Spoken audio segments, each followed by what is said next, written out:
Hey, friends. Dan Passarelli here. How you feeling today? Why don't you hit that questions box, the Q&A box, and let me know that you can hear me, please. I would surely appreciate that because I'm guessing that you can't hear me. Oh, you can hear me? Oh, that's interesting because my microphone is acting weird.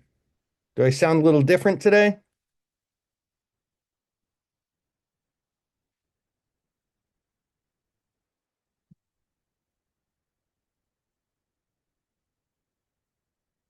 Oh, good. Okay. Let me just make sure I'm on the correct microphone. I am. Well, what the heck do you know? All right, friends, today we're going to talk about trading the wheel strategy. This is a super important one. Today, we're talking more about investing rather than trading, which a lot of people do both. It's important to know which one you're doing. Really important. So many good things to talk about here today. All right. Before we get started, I need to point out that options are not for everyone. You should read Characteristics and Risks of Standardized Trading. Get a copy of that, or standardized options rather. Get a copy of that by emailing investor services at theocc.com. Don't trade with money you're not prepared to lose. And everything we're doing here today is talking about generalized information, not necessarily specific to your situation. I see some fresh faces here. You didn't know I could see you, did you? Yeah. No, I'm just kidding. I can't see you. But I see some fresh names, and that means fresh faces. And I see some old friends here. So, for those of you who are new to the Market Taker family, allow me to introduce myself. My name is Dan Passarelli, and I am an author of two of the most popular option trading books. Trading Option Greeks is the one that I'm most known for. That is consistently in the top five best options books written, which is quite an honor. I have my third book coming out in just a few months. And I write a lot of articles. I write my Substack, I do my podcast, create daily videos. I just create a lot of content. And I'm able to do that because I've been trading for a long, long time. And I um, traded as a professional. I traded as a retail trader, trading from home, and just been in the trading business forever. I started down on the trading floor as a clerk in 1993, if you could believe that. Yeah, that was like the last century. Oh my goodness, I'm old. I'm also the founder of Market Taker Mentoring, which is the global leader in. Uh, Thanks, Larry. Oh, you bought the Greeks book? Awesome, man. That's really great. Yeah, I'm the founder of Market Taker Mentoring. Market Taker Mentoring is the global leader in option trader education. I actually have people in who are options educators signing up for my classes and copying what I do. Do you believe that? You believe the nerve of some people? That's terrible, isn't it? I share things that come from real world trading experience. Then we got these guys who come and attend my class who don't know anything. They were working at Target 2 weeks ago and now they're teaching options because they're just teaching what they learned in my class. I ought to, I ought to one of these days. Okay, well, anyway. Yeah, well, yeah, I guess. So I am also a trading industry collaborator. I collaborate with all the best firms out there, especially the options friendly brokerage firms like Firstrade, who does an excellent, excellent job. And most of the options exchanges globally, if not all. I don't know. It's hard to keep track. Often quoted in the financial media, guest on podcasts very consistently. I'm going to be a guest on somebody's podcast tonight. I don't even remember who it is. And I'm a family man. Those of you who are part of the Market Taker family, probably know my wife, Kathleen, who runs operations here at Market Taker. She keeps the ship, what do they say? Keeps the ship floating? No, something. Adrift? I don't know. What is there some sort of phrase like that? I can't remember what it is. Got my 2 adult children and keep the ship afloat. Is that it? Yeah, okay. Keep the ship afloat. Yeah, that's it. All right. And I got my 2 cute little runt dogs. One was just behind me a minute ago, but my wife took her out because she's old. Not my wife, the dog. Uh, Dog is old, and old dogs start to have problems. And we didn't want to have any of those problems going on during our webinar because we got important things to talk about. And I also do other things for fun besides trading. I'm a runner, foodie, traveler, like music. Now, enough about me. Let's talk about the important person here in the room. You. We're going to cover lots of great stuff today.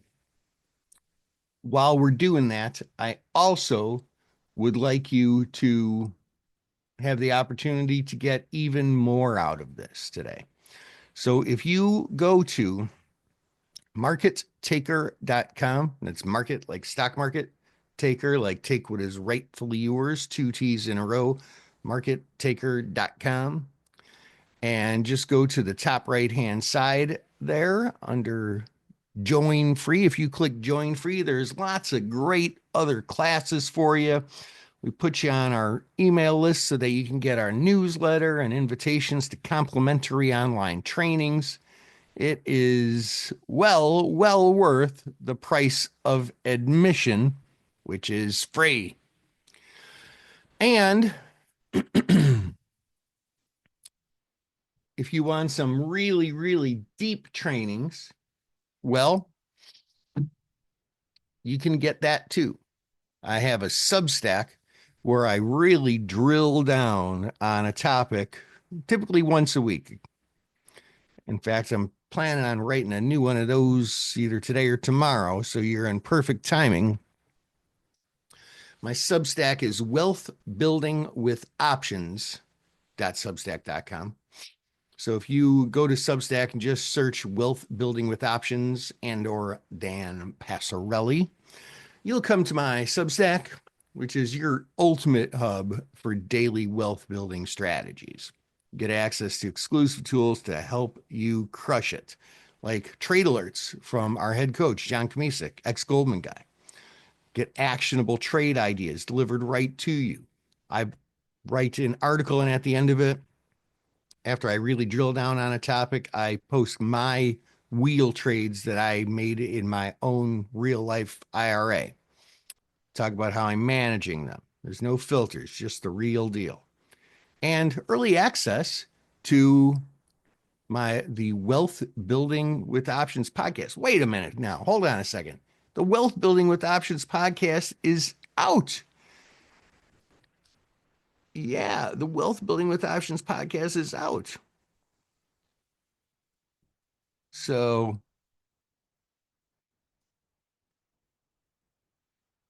bing. Get insights and strategies to stay ahead of the curve. So again, just go to wealthbuildingwithoptions.substack.com or search for it on Substack. All right. We're going to talk about the wheel. Who knows what the wheel is? Can I see a show of hands? Are you able to raise hands on this thing? I know you are in some of the platform. Oh, yeah. Okay, we can. 3, 2, what? People are putting their hands up, putting their hands down. You can only vote once. What do you think this is? Chicago? All right. So, right. The wheel is covered calls and cash secured puts. And possibly alternating between the two. A covered call. Didn't we talk about covered calls last week? Hold on a second here. What's going on? Yeah, we talked about covered calls last week. So you know all about covered calls. What about cash secured puts? I know many of you do. I know many of you um, have been attending my Firstrade webinars for a long time. How long have I been doing this? I've been doing this a long time, over a year, I think, right? Yeah. So you've caught some of my classes on cash secured puts. And if you haven't, one of the really great things about Firstrade is, first of all, they give you this free education. And normally I say you get what you pay for, but they actually really care and really try and give you some great stuff. And I'm on their team, so I try too. This is one of those cases where you get a lot more than you pay for. So you can go and catch their archives on Firstrade's YouTube channel. Just remember, there's one T in Firstrade when you go to YouTube and search for the archives. So a covered call is when you own stock, 100 shares, and you sell one call, which represents 100 shares. Or, of course, you can scale that 200 to 2, 500 to 5, 1,000 to 10. And with covered calls, you have the objective of either trying to skate, which means just keep the premium, or the objective to get assigned, meaning you want to sell the stock. Cash secured puts is when you sell a put and you hold cash.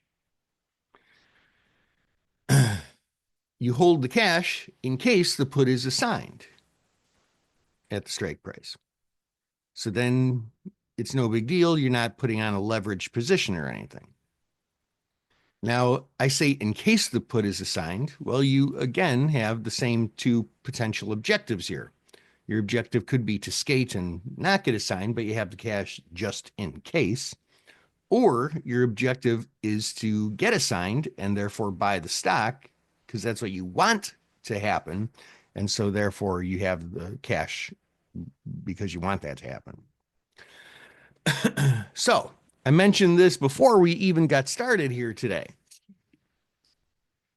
Are you a trader or an investor? And I could just lob that question out there in general. And some of you may answer trader, some of you may answer investor, but I'm going to guess that most of you, it's probably both. Yeah, I thought so, Alex. I bet there's a lot of folks. Martine, both. Yeah. Anybody else? Both. Larry, both. I know Larry's both. Mike, both. Yeah. So, an important thing, you can be both. And you can be both at the same time, but just not on the same trade. Like me personally, I have got option trades on in my IRA that are part of my long-term investing. And I've got option trades on in the account that I use for trading. And that's part of my short-term trading. I literally keep it two separate accounts. I just find that to be easier.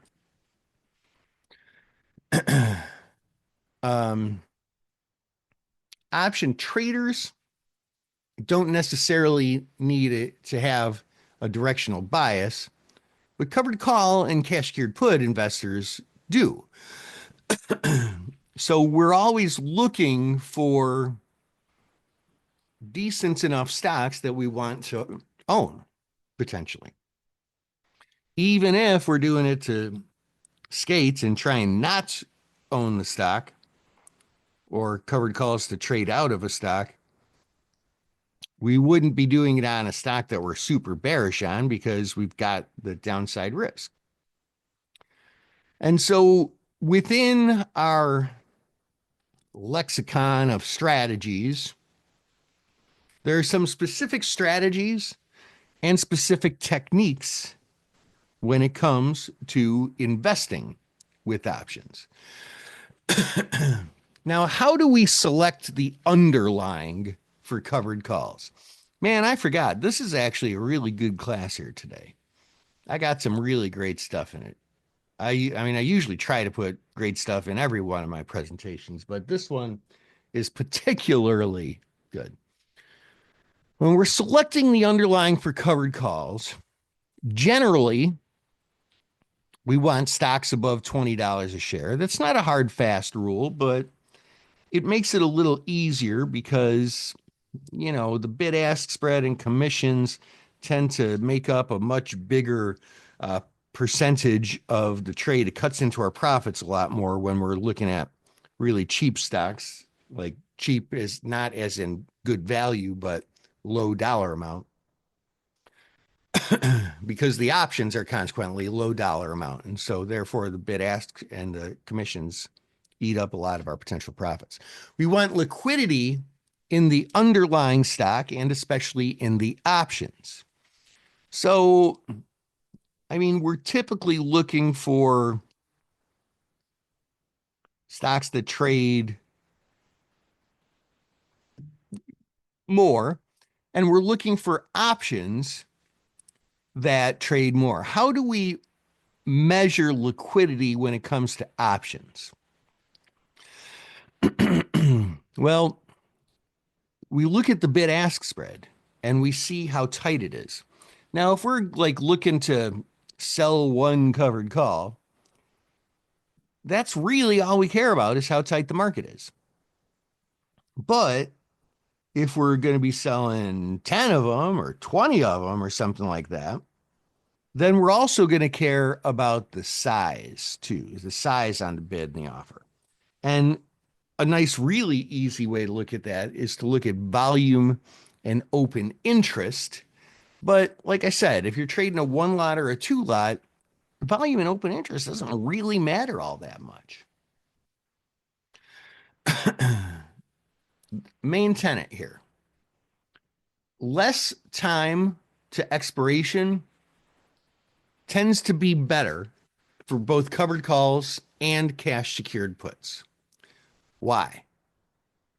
Well, there's two main reasons for that.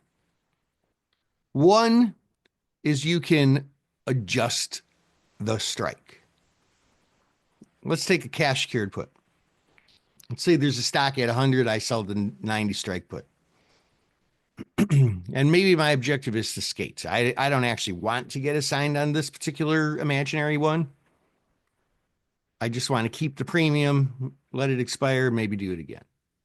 Well, if I sell like a 1 year put, it's not crazy to think that a stock could dip below 90 in a 1 year period and I could end up with, a lousy trade and lose money.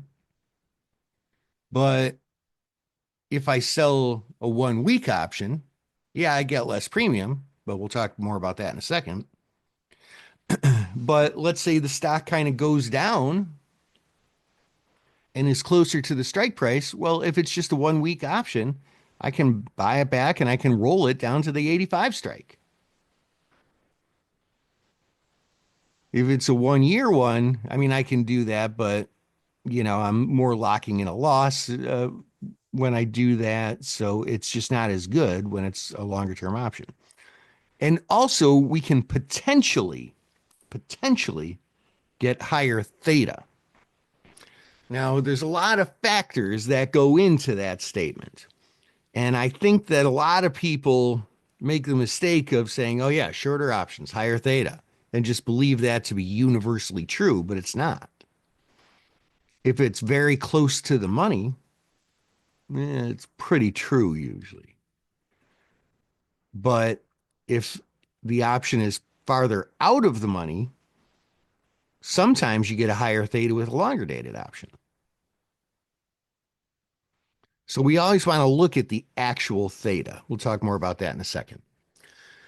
But You need to get enough premium for it to actually make sense. And we'll look at some examples on that.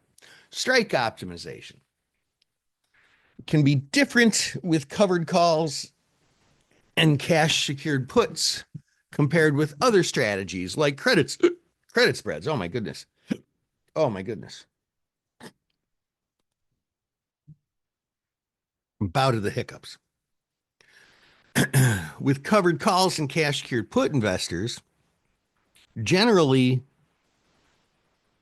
we're not always trying to avoid assignment. For me, most of the time that I sell cash secured puts or even covered calls, most of the time I want to get assigned. Not always, but most of the time. And that is a really underused objective. So the strikes can be set closer to the money than credit spreads because the at the money has the biggest time premium, and time premium is what it's all about when it comes to the wheel. Credit spreads, we don't want those to be in the money. We don't want to get assigned on credit spreads, but we usually do want to get assigned on covered calls, cash secured puts. And the ones that we are good getting assigned with, you might as well get a bigger premium. There's a lot going on with that, but just laying out some general rules and expectations here. Next, the strike and expiration, they're kind of two parts of the same choice. We want to select the best option to trade. And so we've got sort of this balance between strike and expiration on sort of a sliding scale. What do I mean by that? So the sliding scale is we must select,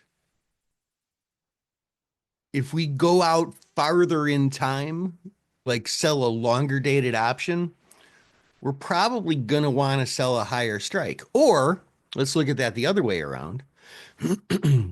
If maybe we plan on skating, we don't want to get assigned on our covered call, then we'd want to sell a higher strike to give more room to run, let the stock go up some before assignment can even take place. So sell a higher strike. Well, a lot of times when we sell a high strike,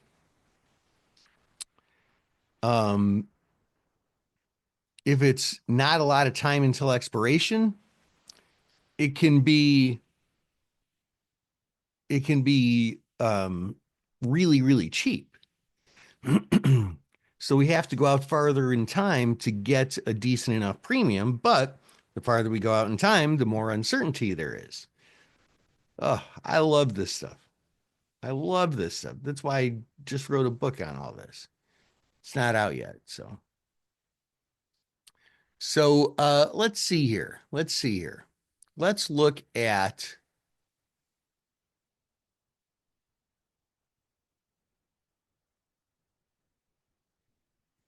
yeah, I forgot to do my little animation there. Let's take a look. Apple. Everybody's favorite stock to think about.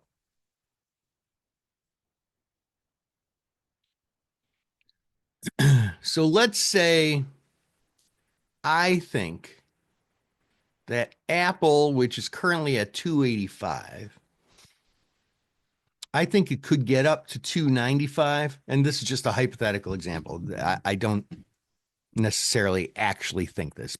This is very, very just made up example. But let's say in my made up little universe, I think Apple can get up to 295 in the short term, but not through it. Okay.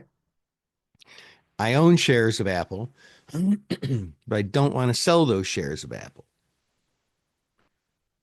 But I want to take in some premium. Okay. So basically, I'm going to want to sell the 295 strike covered calls. Well, in the 3 days to expiration, I can get 9 cents for them. That would be a silly trade. That would not make any rational sense at all. I'd have to go out farther in time. If I go to the 10-day ones, well, now I can sell the 295 strike for 81 cents. That starts to make more sense, doesn't it? Because if I collect 81 cents, so let's see here, 0.81 divided by the stock price, 285.83, that's about 0.3%. That's not really a lot. But if we were to annualize that, we go times 365 equals divided by 10 equals, I'd be bringing in an extra 10% a year on an annualized basis.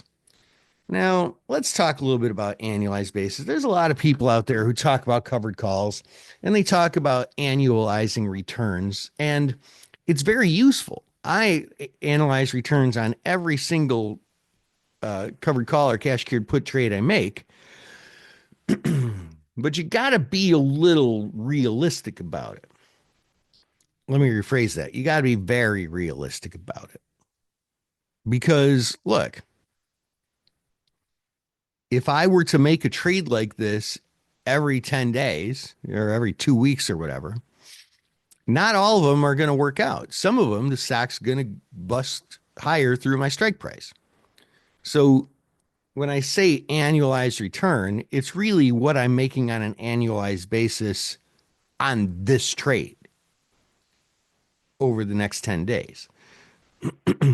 But that enables me to compare it to other strategies, like even putting money in a CD at your bank, certificate of deposit at your bank. If I can put this money away for the next 10 days and get 10% selling this call on an annualized basis, or get 5% on a, or 4.5% on a CD or something, it's just like a 1 month CD. Well, which is better? It's not necessarily universally better because this is a higher number, because there's risk, right? If the stock goes down, I might be bringing in 10% return on the option, but I'll lose money on the stock. Or the stock might go up through the strike price, which is kind of actually better because I make even more on the stock. But if it's a stock that I don't want to sell, then I end up with a problem and probably end up buying the option back, maybe even losing money on the option. So it's any two investments are never an apples to apples comparison. There's always considerations, very specific considerations for the specific investment. Certificate of deposit at your bank is FDIC insured up to, what is it, $250,000 or something? This is not insured. Anything can happen. The shares of stock you own are probably insured by SIPC. That's not always universally true either. Wouldn't contract fee eat up the premium? It does a little bit. You always have to look at what are the commissions that I'm paying and subtract that from the option premium. So let's just use a nice round number here. Let's say your commission is $1 a contract. Well, 1 penny of option premium is $1. So if I sell these at 81 cents, the 10-day 295 calls, If I sell them at 81 cents, I'm really only getting 80 cents if my commission is $1 contract. So, I mean, that's not a huge thing, right? I mean, $1 divided by $81 is, I mean, it's 1.2%. No, no. Yeah, 1.2%. What? Yeah. So, I mean, it's something, but in this case, it's not the end of the world. But if we were to look at something like Ford Motor Company, 10-day options, we sell these 14 strike calls at 2 cents. Well, I'm collecting $2. If I have to pay $1 a contract on these, I'm losing 50% of my maximum profit. Right. Yeah, Thomas, I know. But still, I'm just saying, Alex was asking about, well, you said contract fee, whatever. I'm just trying to be as general as possible here. Um, but yeah, it's nice trading with no commissions, isn't it? All right. So, oh, but one more thing. Let's go back to Apple again for a second. So yeah, selling the 3-day 295 calls stinks. Selling the 10-day, not so bad. But what if I were to sell like the 107-day ones that expire in March next year? Well, first of all, there's not even a 295 strike made available by the exchanges. Probably have to sell the 300 strike. And that's only $14 out of the money. So 14 divided by 286, it's 5% out of the money. I mean, do you think it's possible that Apple can rise 5% over the next third of a year, next 4 months? Yeah, I mean, it's possible. It's a lot more possible than rising that much in 10 days, right? So that's what I mean by a sliding scale. If I want a higher strike, I've got to go farther out in time, but because that gives it more room to run. But there's more uncertainty when it's farther out in time if you go too far. So it's always this balance between higher strike to give it more room to run, lower strike, better premium, less time to expiration so I can adjust the strike, maybe get a higher theta depending on a number of factors, or going out farther in time. There's always this sliding scale of a trade-off. We want to rule out just innately bad trades too, right? And never, like we were just talking about this. I wouldn't want to sell that Ford call that we were just talking about. That wouldn't make any sense. And we just took a look at that. So as far as estimating probability of assignment at expiration, don't you want to know that? How do you estimate what your likelihood of assignment is? Because maybe you want to get assigned. Maybe you don't want to get assigned. Either way, you're going to want to know what the likelihood of getting assigned is. So, one thing we can look at is the options delta. Delta is a loose estimate of the likelihood of an option getting assigned, specifically of the option being in the money at expiration, and that assumption is we would get assigned. Covered calls are typically held until close to, or actually until expiration. So the delta is an excellent tool for estimating assignment, but it's just estimating. Let's take a look at that too.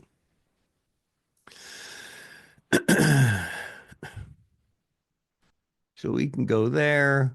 We can go Greeks Analytical.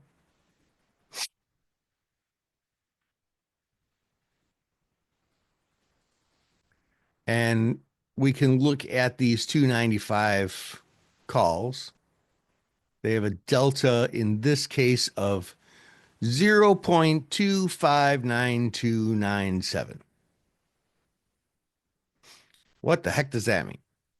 Well, it's a decimalized percentage. So like 0.25 would be 25%.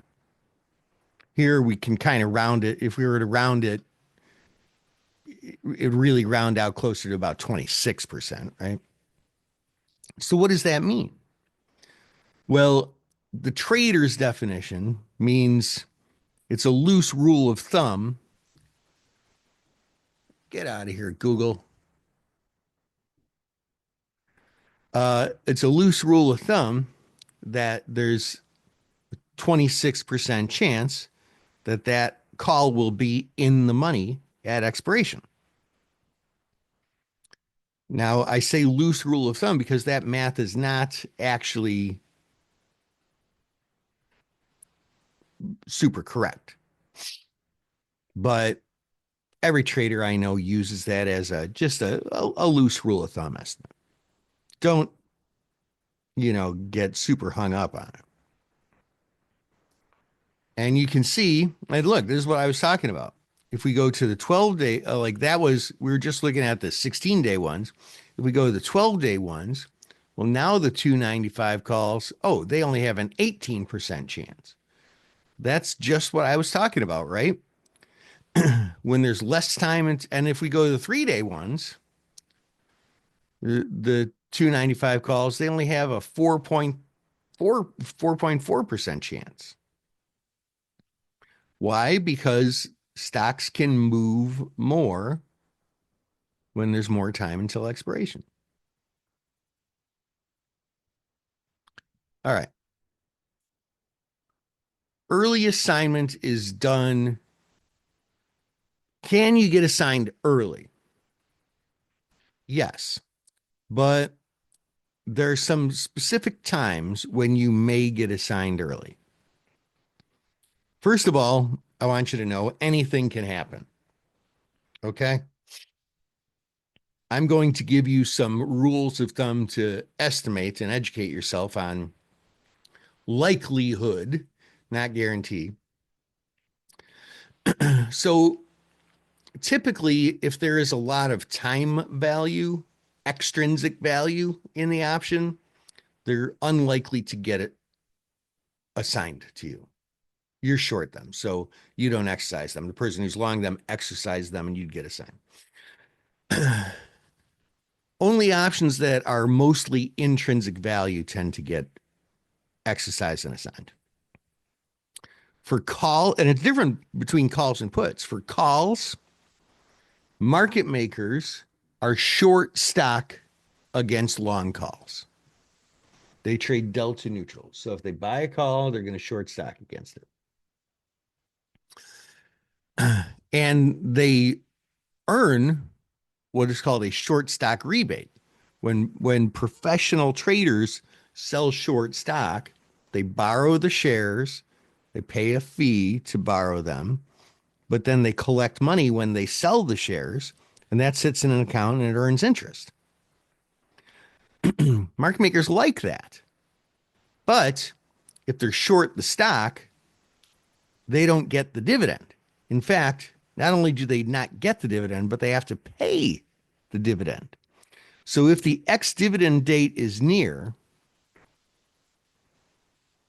when calls are in the money, most of the time market makers will exercise those long calls to get rid of the short stock. So the day before the ex-dividend date, in the money calls, especially those that don't have a lot of time value, become more likely to get assigned. With puts, market makers are long stock against long puts to be delta neutral. And so therefore, they're paying interest on that long stock, right? Paying interest on it. even if they're not literally borrowing money and paying interest on it, there's opportunity cost. They own the stock and they're not getting interest on the cash. So market makers don't like wasting money on interest. So once an option gets so far in the money that the time value is less than the interest they have to pay, then the put becomes an expense for them. So they'll exercise the put, even though they're throwing away, a couple nickels worth of time decay or time premium rather. They'll be saving so much more on interest. So they'll exercise the put just to get rid of them. So they might not exercise puts on hard to borrow issues. You didn't know that there was so much to talk about when it comes to covered calls and cash secured puts, did you? Like I said, I just finished writing a book on it, and I feel like I probably could have added a few more chapters. It was supposed to be an 80,000 word book, and I got over 95,000 words. There's just so much to talk about if you want to get great at this stuff. Hard to borrow is when a lot of people are shorting a stock. Like that's how you short a stock. You literally borrow the shares and sell them to somebody else. But if a lot of people are doing that, there might not be enough people who are willing to lend out their shares.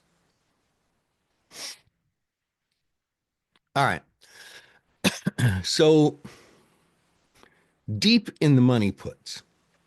For writers, what's a writer when it comes to options? Anybody know what that means? Well, write is a options nerd word for sell. Good job, Mike. Good job.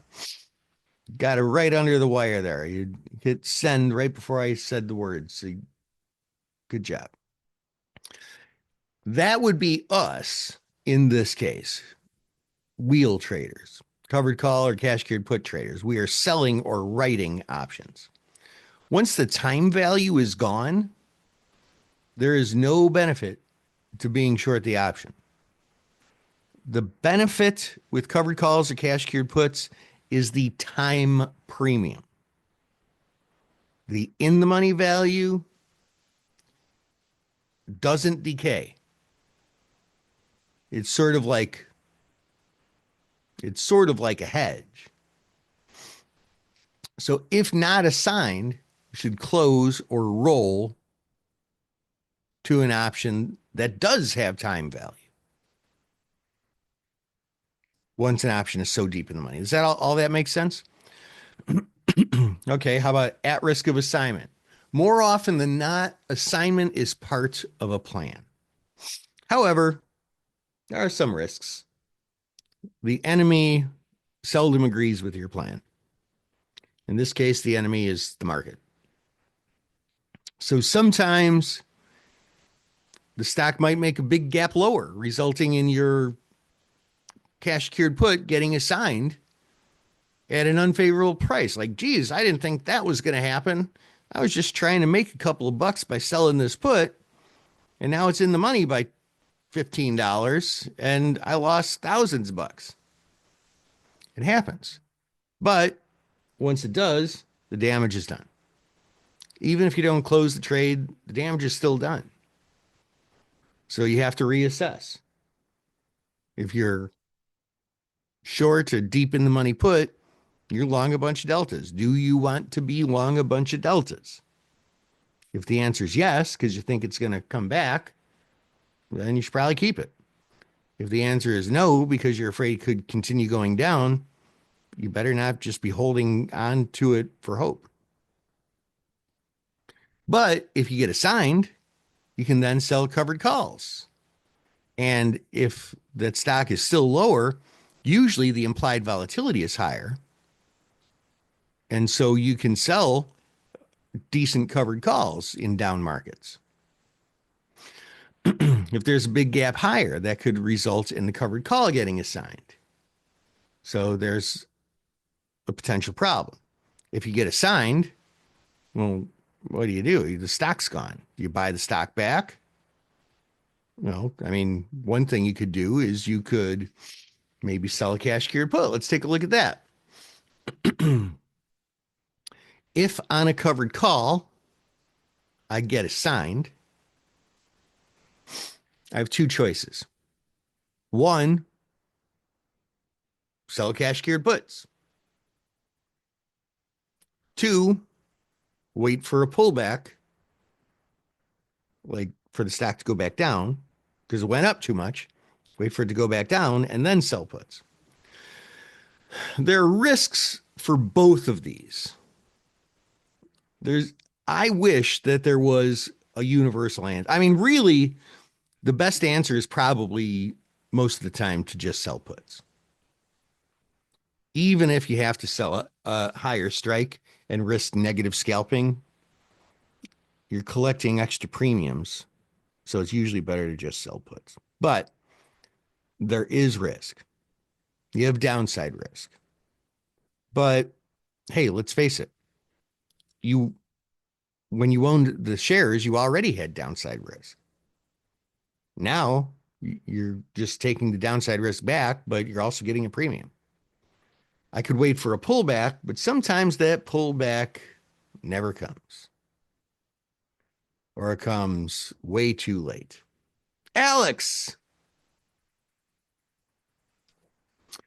what is the rule to buy the option back so not to be assigned? Yeah, let's talk about that.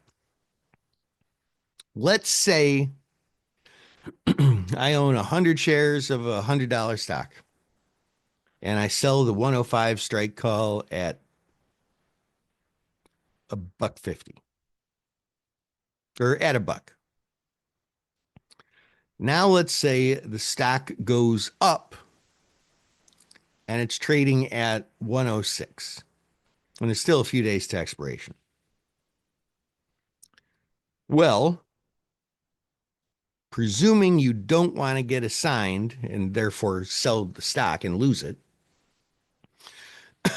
you've got a couple of choices. One, if you don't want to lose the stock, you can buy to close the call, in which case you would probably lose money on the call, but you might be buying the call back at $1.50, sold it at $1, buy it back at $1.50, lose 50 cents, but you made $5 on the stock. So that's fine. You made money. Or you can roll, which is basically also buying the call back, but at the same time selling another call. But it would be at a higher strike, maybe the 110 calls, and usually more time until expiration to get a bigger premium, like we talked about. So what is the rule, Alex? I mean, there's not a rule. Your decision starts with your objective. Did you want to skate and just keep the premium and hope and keep the stock? Or did you want to get assigned to sell the stock? If the way you're phrasing the question, I believe that you're planning on wanting to skate is your objective. So what I do most of the time is once the call strike price is in the money, I will roll it. Because once it's in the money, it becomes somewhat more likely of being assigned, notwithstanding the things we already talked about. So I guess if you want some sort of rule, once the option is in the money, I roll it. Okay. Next, general lessons learned. General lessons learned. No position holders.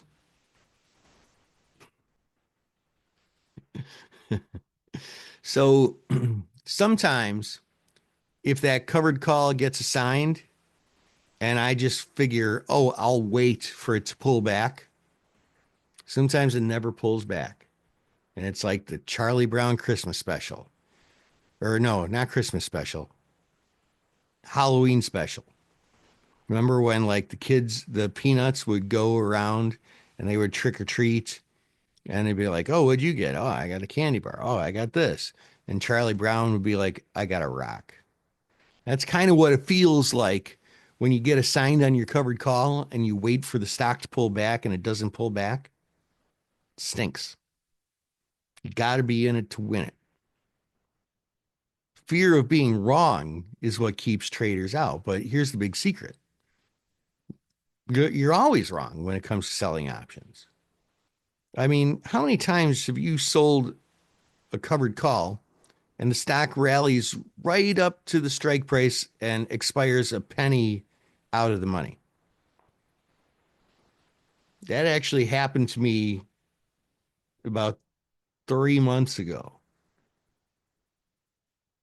Maybe one of the only times in my entire career of trading options that has happened. It is a rare opportunity. So you're always wrong. You're always leaving money on the table if it goes up too much, losing money if it goes down too much.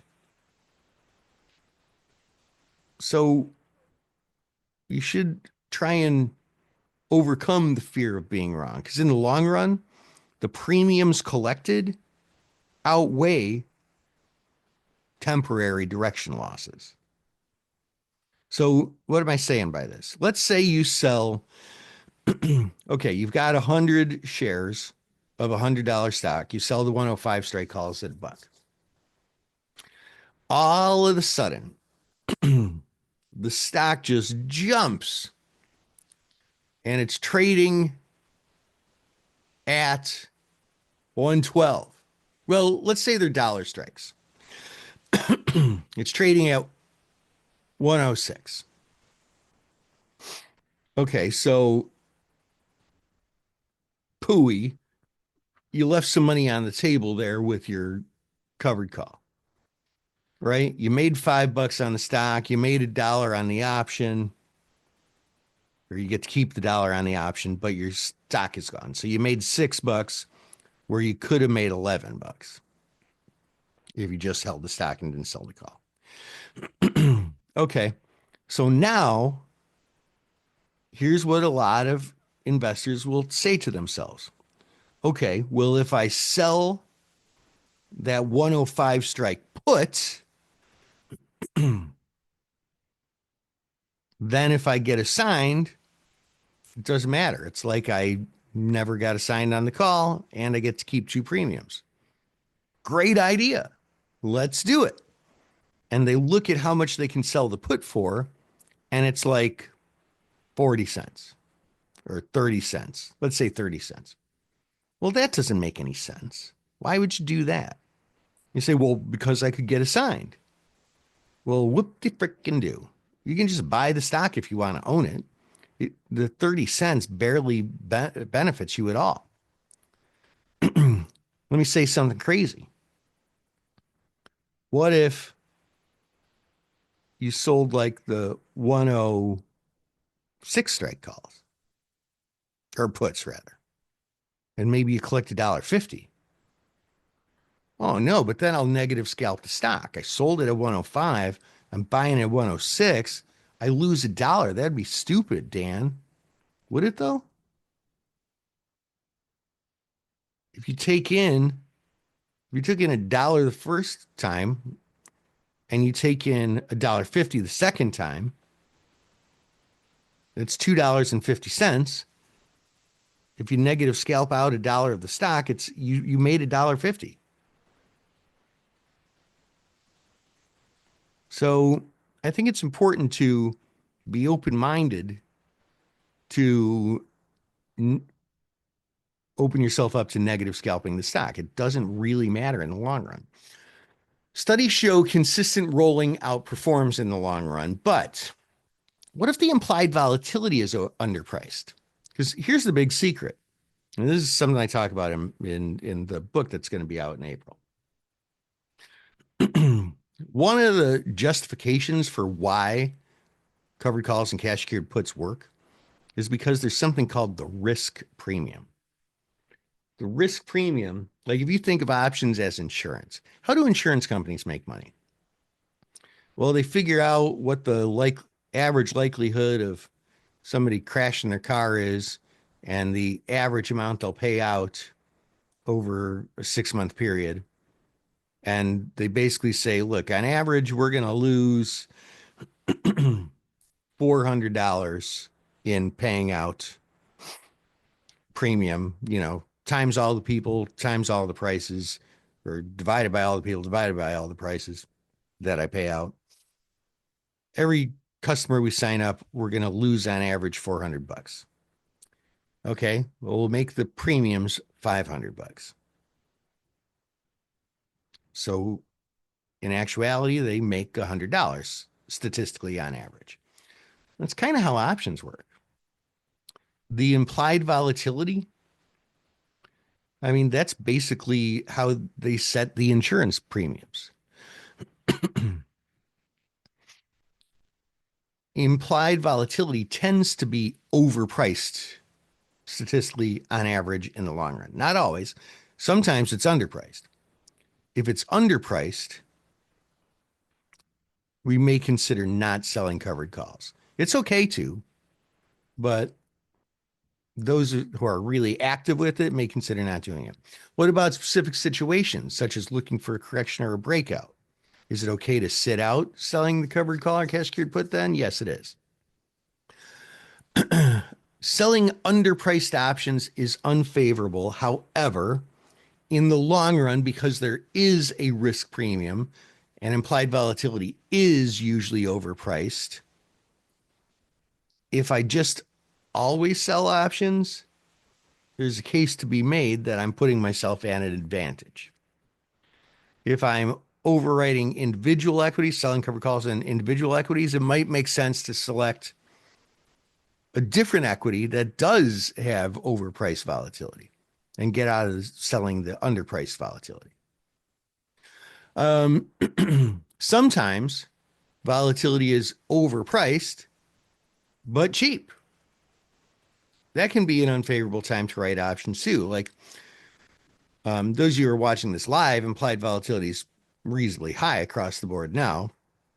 But you go back, I don't know, I'd have to look at some charts, maybe a year or so ago. I mean, implied volatility, if you look back not too long ago, implied volatility was trading around 9 or 10. Once it's that, and that's because stocks were moving a lot less.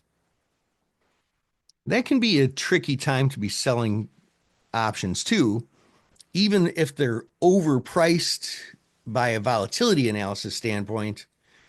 You're collecting so little that any one little surprise can just blow it out of the water.